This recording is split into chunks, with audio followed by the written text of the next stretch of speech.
will probably get it. Not you specifically maybe, but statistically, somewhere around 1 in 2 people alive today will hear the word cancer said about their own body at some point in their life. Not a virus, not an accident, not something that snuck in from outside, something your own cells decided to become. Here's the strange part. Cancer isn't new. It's not a modern disease. Paleontologists have found tumors in dinosaur bones. Egyptian mummies have calcified breast tumors in them, 3,000 years old. Cancer is older than humanity itself. It's built into the basic math of being made of cells that divide. So why does it feel like everyone knows someone who has it now? Why did cancer go from a disease people rarely mentioned a century ago to the second leading cause of death on Earth today? The truth is uncomfortable. We didn't get unlucky. We built the conditions for it, piece by piece, without ever meaning to. Let's find out how. The first reason nobody wants to hear. Here's the part that sounds like a trick, but isn't. The single biggest reason cancer is more common today than it was 200 years ago is that we stopped dying of everything else first. In 1900, the average human lifespan was around 31 years globally, and even in wealthy countries, it was under 50.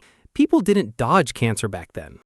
They just didn't live long enough to get it. Most cancers are diseases of accumulated damage. Your cells copy their DNA every single time they divide, and every copy carries a small risk of error. Do that trillions of times over 80 years, and eventually something goes wrong in a cell that controls its own growth. Do it for only 30 years, and the odds never catch up with you, because something else, cholera, childbirth, infection, a wound with no antibiotics, kills you first. We ended most of those threats. Clean water, vaccines, antibiotics, modern childbirth medicine. We were extraordinarily good at solving the problems that used to kill us young. And in solving them, we bought ourselves decades of extra life, which meant decades of extra time for cells to make mistakes. For most of human history, food was scarce, seasonal, and mostly unprocessed. Then, in the space of a single century, we invented an entirely new category of substance and started calling it food. Ultra-processed products, refined sugar, refined seed oils, preservatives, and industrial additives now make up more than half the calories consumed in countries like the United States and the United Kingdom. Large population studies have linked diets high in ultra-processed food to increased risk of several cancers, particularly colorectal cancer, which has been rising sharply in adults under 50, a group that essentially never used to develop it in meaningful numbers. Researchers are still working out exactly which mechanisms matter most, whether it's the chemicals used in processing, the way these foods spike blood sugar and insulin, or the way they reshape the bacteria living in our gut. But the pattern across the data is consistent. As diets shifted, colorectal cancer in young adults climbed, in some countries doubling over the past 3 decades. Your body evolved for a world where calories were hard to get and movement was constant. It never evolved for elevators, desk jobs, and food delivery apps. Obesity is now linked to at least 13 different types of cancer, including breast, colon, kidney, and pancreatic cancer. The reason isn't just extra weight is bad. Fat tissue isn't inert storage, it's active. It produces hormones and inflammatory signals that can encourage abnormal cells to grow. Chronic low-grade inflammation, the kind that comes from carrying excess fat for years, creates an environment where damaged cells are more likely to survive and multiply, instead of being cleared out. In 1975, roughly 4% of the world's population was obese.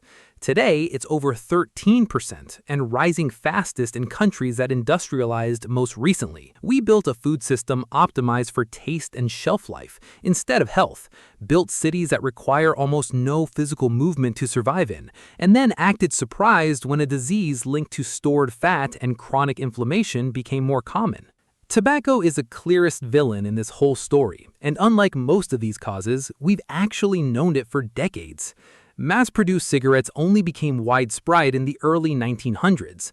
Lung cancer was so rare before that when doctors started seeing more cases in the 1930s, some assumed it had to be a diagnostic error.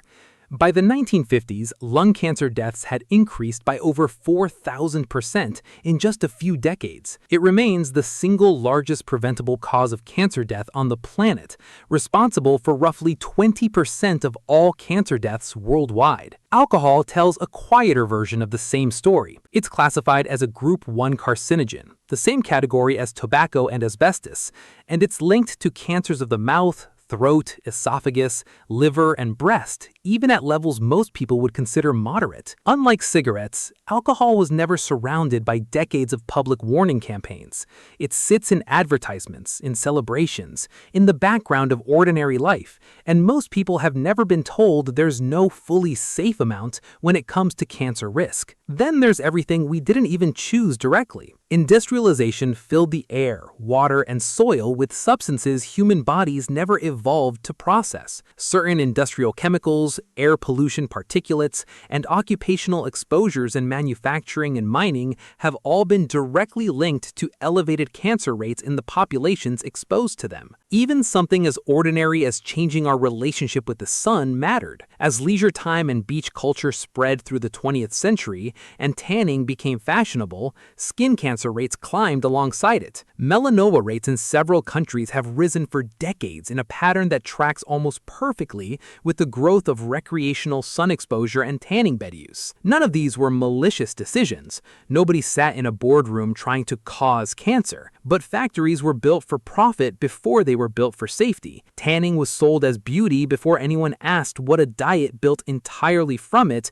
would do to a human body over 40 years. The reason underneath all the reasons. Strip away every individual cause and you find one pattern running underneath all of it. Every major driver of rising cancer rates is a side effect of human success. We got better at not dying young, so we live long enough for cellular damage to accumulate. We got better at building machines, so we now inhale and ingest substances no human body had any time to evolve defenses against. We got better at manufacturing food, so we now eat products that barely resemble anything our ancestors would recognize as edible. We got better at building comfortable, convenient lives, so our bodies move less and carry more stored fat than at any point in our species' history. Cancer isn't an alien threat that arrived to punish modern life. It's the shadow cast by almost everything we consider progress. Every advance that extended our lives or made them easier came with a quiet, unintended cost, and cancer has been collecting on that cost for a century. But here's the part that actually matters. Unlike the cave lions and short-faced bears our ancestors could never out-evolve, this threat is one we largely built ourselves, which means it's one we can partly unbuild. Roughly 40% of cancer cases are considered preventable, tied directly to smoking,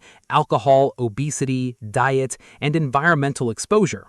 Not eliminated, not guaranteed, but meaningfully reduced by the same trait that got this species this far in the first place: the ability to notice a pattern, understand the cause behind it, and change course before it's too late. We didn't get unlucky. We got successful, and successful in ways nobody fully understood the price of until decades later. The question now isn't whether we caused part of this. We did. The question is whether we're willing to look at exactly how and do something about it.